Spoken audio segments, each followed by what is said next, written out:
Greetings to everyone who is viewing this. Uh, First of all, I greet you in peace, and I pray that your family has not been negatively affected by the current pandemic and that you all are doing well.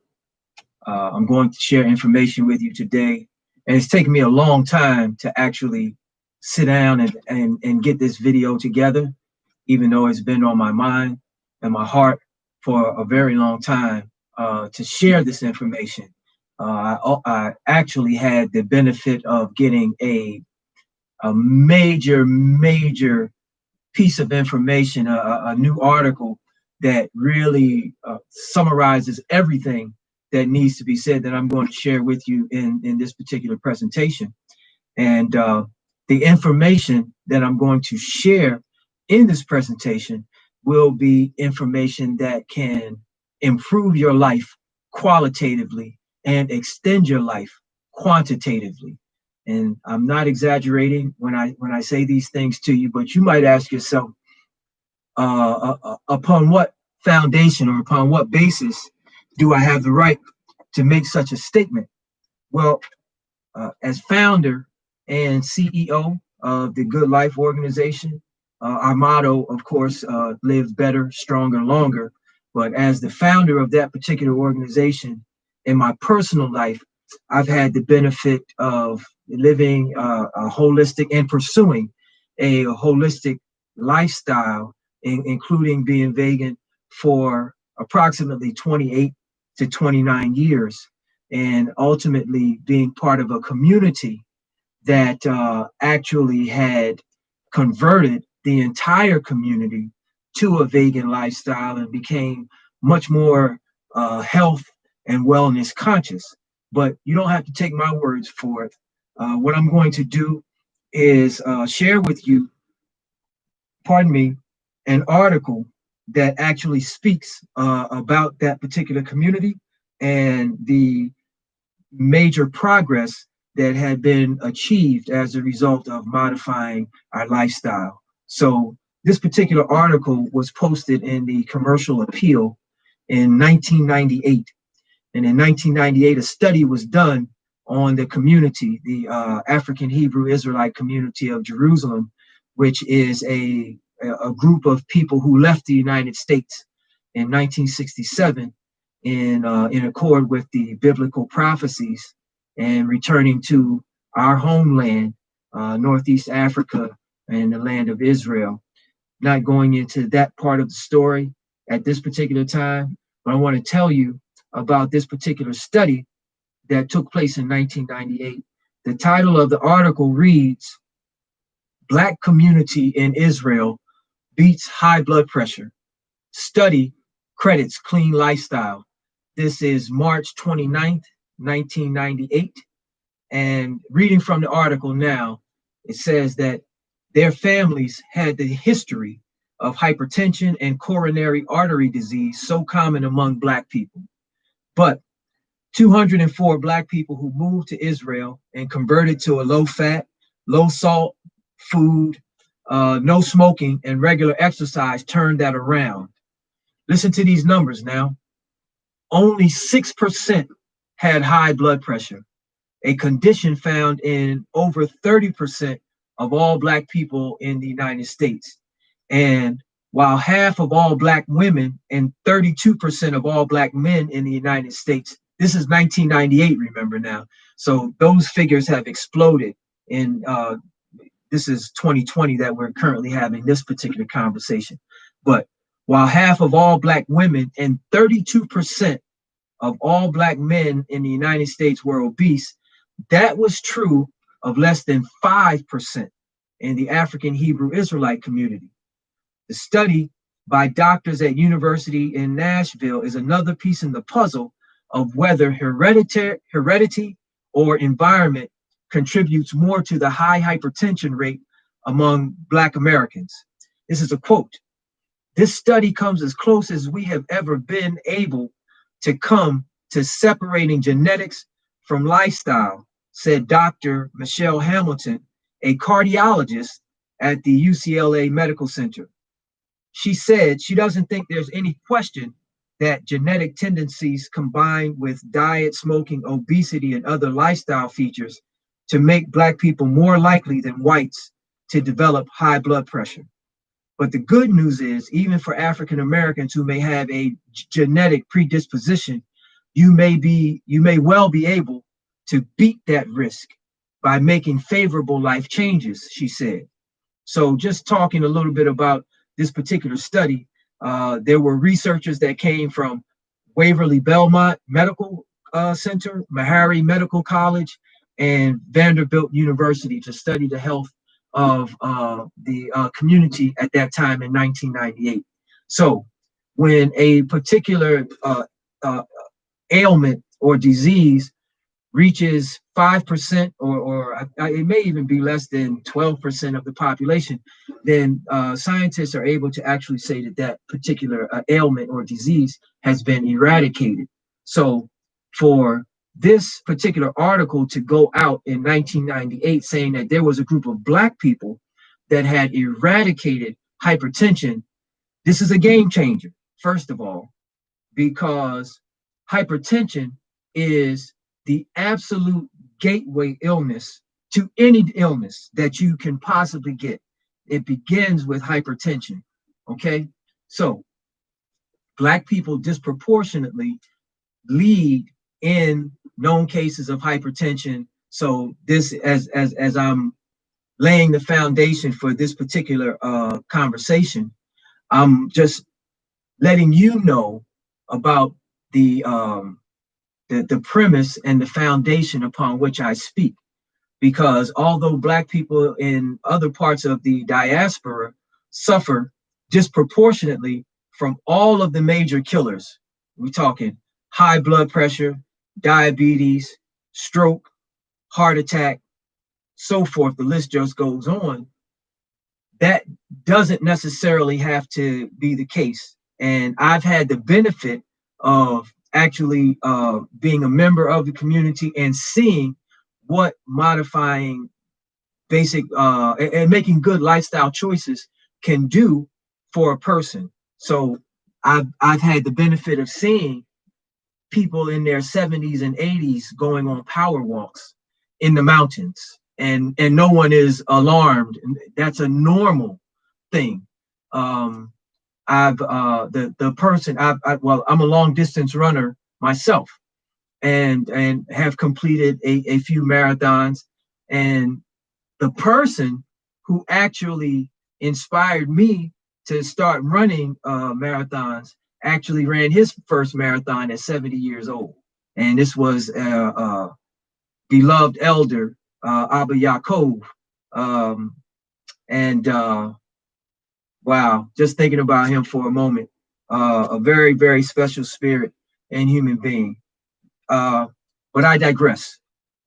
What I want to talk to you about specifically is I need to share with you a new article that just came out within the last 7 days. And this article was actually posted in The Hill, which is a publication that is distributed on Capitol Hill in Washington, D.C. But listen to the listen to this article, and again, we're talking about changing the game, and we actually have to take responsibility and take our own lives in our own hands. So the article reads this way. One moment, let me get it queued up. Title up. Now, this is written by a medical doctor and also a political strategist and corporate strategy consultant that formerly worked in the White House. Okay, so this is Casey. Casey means MD, and Grady means. And the title of the article is "Healthy Food: The Unexpected Medicine for COVID-19 and National Security." So I will make this article available to you. Again, I'm going to take a moment just to make sure that if you want to get a copy of the article, then please be sure to post your email address. You can inbox your email address to me, and I'll send you this article and all of the information that I'm referencing so that you'll have access to it. Also, if you would like to reach me directly, you can call this particular number, which is 267-225-3422. Again, that's 267-225-3422. Now, let me read from the article. It says, Healthy Food, the Unexpected Medicine for COVID-19 and National Security. I'm going to jump into, many in Washington are shouting, quote unquote, follow the science. With the novel coronavirus, while there is significant confusion over effective medical treatments to prevent or cure COVID-19, one key piece of scientific evidence is beyond dispute. Now, get this. Now, while there's a lot of confusion about how to treat it or to prevent it, there's one particular piece of scientific evidence that is beyond dispute. Listen, those at the highest risk of extreme illness and death have underlying conditions such as obesity, diabetes, heart disease, or high blood pressure. In some studies, up to 97% of people dying of COVID-19 had these conditions. I'm going to repeat that. In some studies, up to 97% of people dying of COVID-19 have these conditions. So, continuing to read from the article. Even if you're old but not overweight and do not have these particular conditions, these pre-existing conditions, they call them, your chances of survival are not bad. But if you're young, are significantly overweight, and you have these conditions, your chances of survival are much worse. In New York City, obesity was overwhelmingly a key risk factor for COVID-19 hospitalizations. Okay. In the future, America will face another serious pandemic.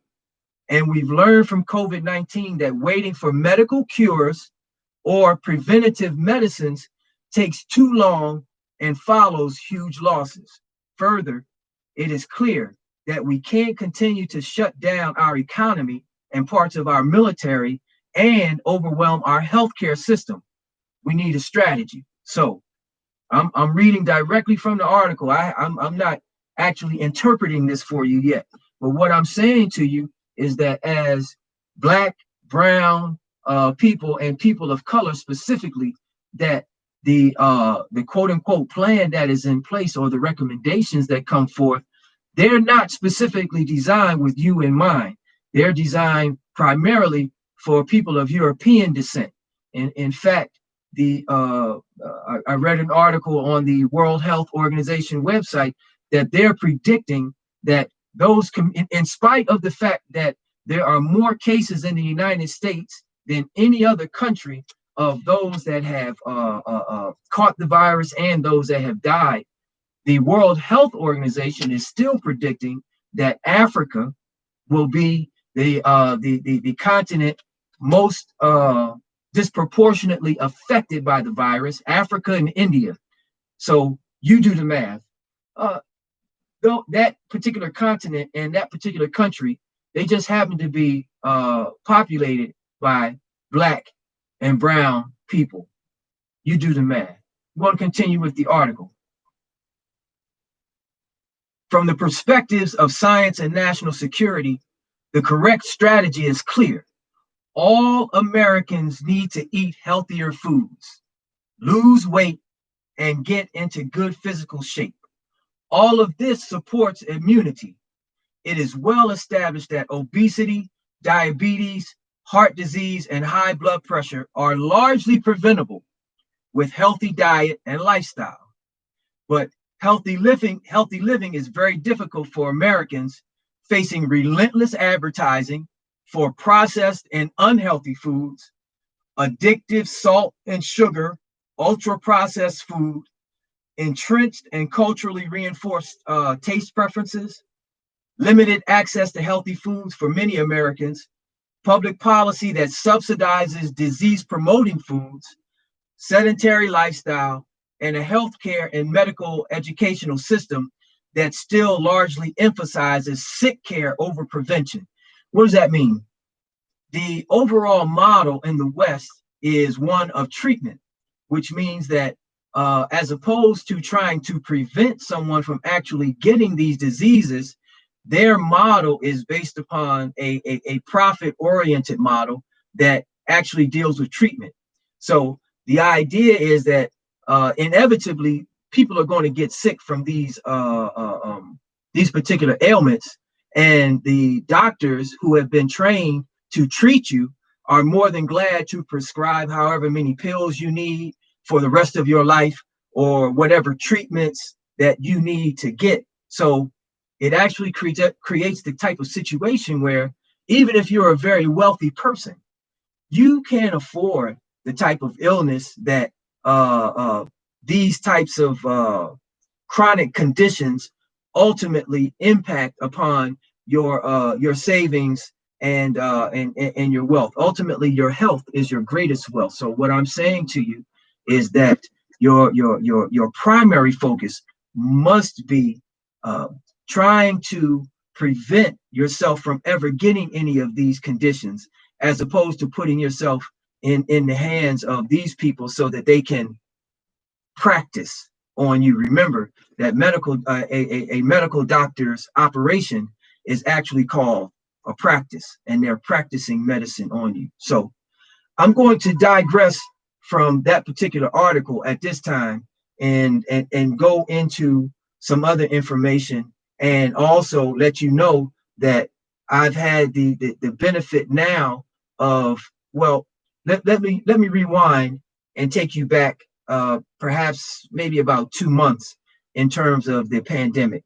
Now myself, I haven't really been concerned and really wasn't paying the coronavirus much attention, because I felt like I was in a low risk category for the majority of all these illnesses and so on and so forth. So I wasn't paying much attention to it. However, upon contemplation and meditation, I realized that the information that I had could help other people, and that I had a responsibility to try to share this information with other people. So I then began to contact other holistic health providers and experts so that we could begin to put together recommendations for specifically for Black and brown people. And this is what we've done. And as a result of doing that, I also was able to get products that will actually help people to attain two of the three primary functions that you must two of the three primary boxes, I'll say, that you must check, that you must satisfy in order to help to sustain and promote your life and your longevity. What are these three boxes that every human being, each and every of the more than 7 billion people, have to address these three factors? Number one, you have to identify where you will get an adequate amount of nutrients on a daily basis for your body. Number one, you have to satisfy getting the proper nutrient content for your body. Number two, you have to detoxify your body of damage that it has encountered as a result of free radicals or as a result of bad lifestyle choices that we have made. So, number one, you have to somehow secure the proper nutrient content on a daily basis. And number two, you have to detoxify the body of any damage that it will encounter in the normal function of living. The third box that has to be addressed is you must somehow adopt a proper regimen of physical activity, some form of physical activity that would actually cause you to sweat. Because as we're looking at the coronavirus and this particular pandemic, a lot of people thought, and a lot of people even think right now, that they can just sit this one out, that they can quarantine in their homes and that they'll be safe and that they'll escape the coronavirus. Nothing could be further from the truth, my friend. The reality of the fact is that the coronavirus is going to be here forever.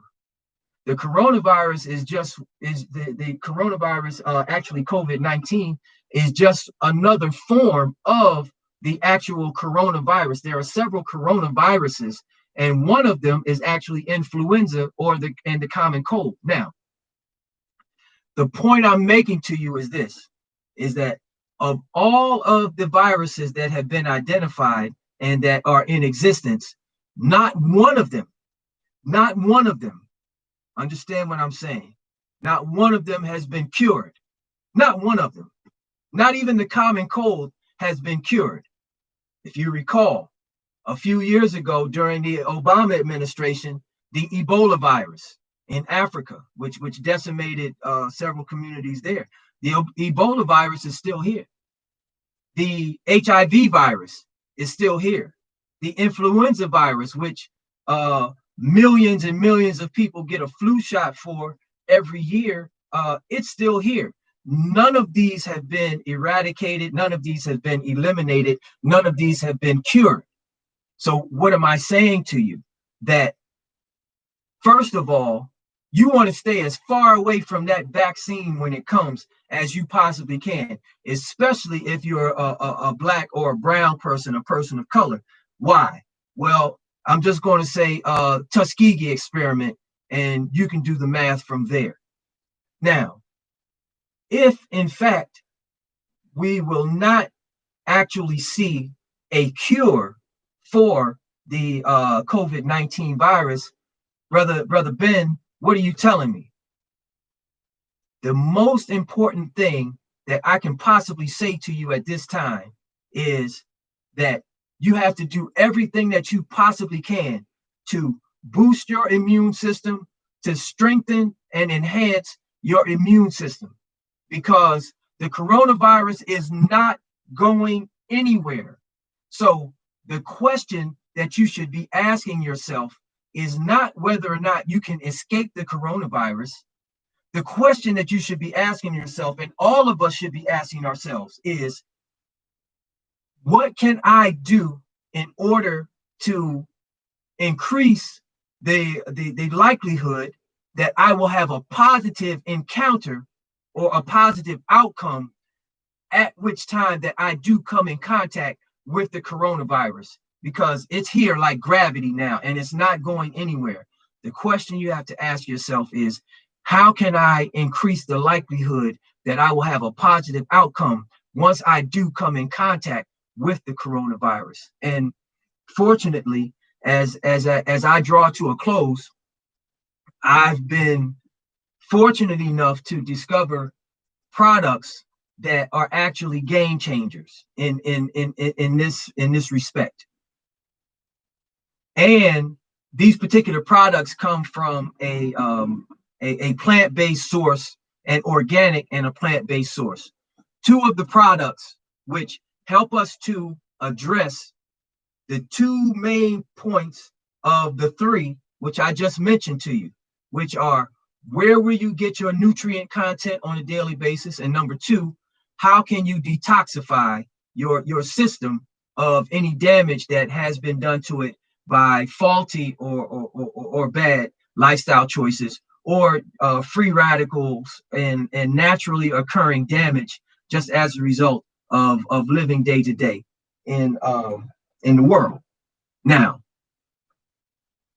this is not a sales pitch. I'm not here to sell you, but I have to tell you, however, I have to tell you that I feel better about the fact that now I can give people that I love and people that I care about something that can help them, as opposed to just telling it's a painful thing to watch people that you love and care about succumb to these illnesses, these lifestyle illnesses these chronic conditions that are largely preventable. And I know as well as anybody that when someone like myself shows up and says, well, you need to change your diet or you need to change your lifestyle, that's a very difficult thing for many people to even hear, let alone contemplate the idea of actually doing. So I want to wrap this particular presentation up, and I want to share with you what those products are, and you can get them through me at this particular time. One of them is Moringa, for those of you who are familiar with Moringa, and the other is Soursop. Now, I do have some other products that actually help to address female issues as well as prostate cancer for men. I did the best that I could to try to find something to help my people. That's my goal. That's my objective here. I could care less if people contact me and they want to make an order. I'm just trying to help my people. And that's what I'm trying to do here. So let me tell you about Moringa. The Moringa that we have is actually organically grown in Africa. And it ounce for ounce, Moringa leaves contain more vitamin A than carrots, more calcium than milk, more iron than spinach, more vitamin C than oranges, and more potassium than bananas. Okay, I'm talking to you about a game changer. Now, the particular product that I have is I can provide a 1 month supply of Moringa for $20. That's 30 days worth of this particular product to provide you all of your nutrient content for less than $1 a day. I'm talking about a game changer right now. I'm telling you that the way that I used to try to supplement my diet was through protein powders, which I have now thrown away because I have something that's better than that, which I am sharing with and offering to you as well. Okay, that's just a little bit about Moringa.